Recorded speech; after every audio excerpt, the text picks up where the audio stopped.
Yashnobod tumani Asalobod mahallada navbatdagi uyimizga keldik. Bu uyimizda 2 sotuv, 6 ta xona, 3 ta sanuzil.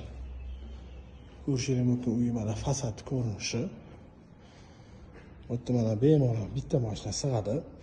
Darvoza avtomat ochilib yopiladigan. Bu yerda mana zonaga joy qoldirilgan. Hozir uy ichini obzor qilib beraman. Ko'ringlar, narxini oxirida aytaman. Bu yerda mana bizning kirishimiz.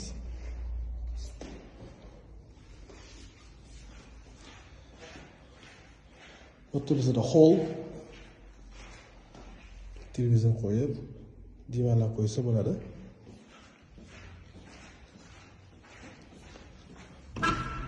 Bu yerda bizda oshxona.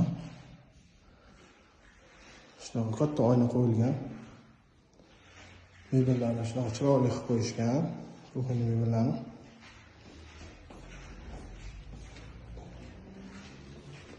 Bu yerda bizda sanuzil.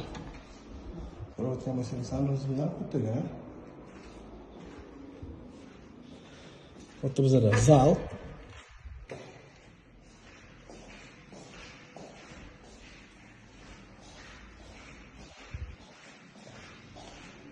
Bemalol kattagina stol-stullar qo'yib mehmon kutsa bo'ladi. Bu yerda bizda orqada havo aylanish uchun joy qoldirilgan.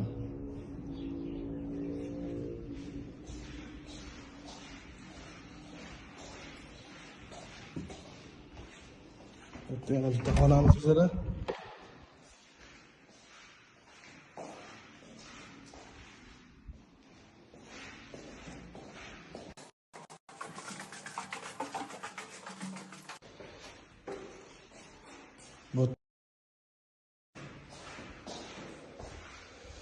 Shunaqa chiroyli kartinkalar ilib qo'yishgan.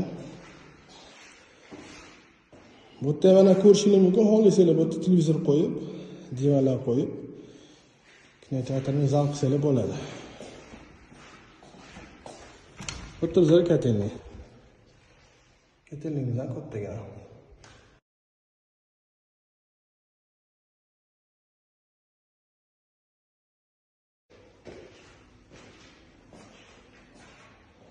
Bu yerda ikkinchi etajimizda ko'rinishi. Mana shunaqa chiroyli ilib qo'yishgan. Bu yerda bitta xona.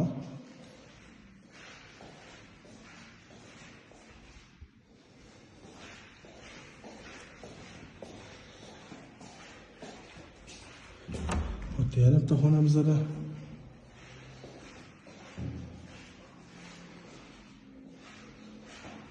Bu yerda sanuzil.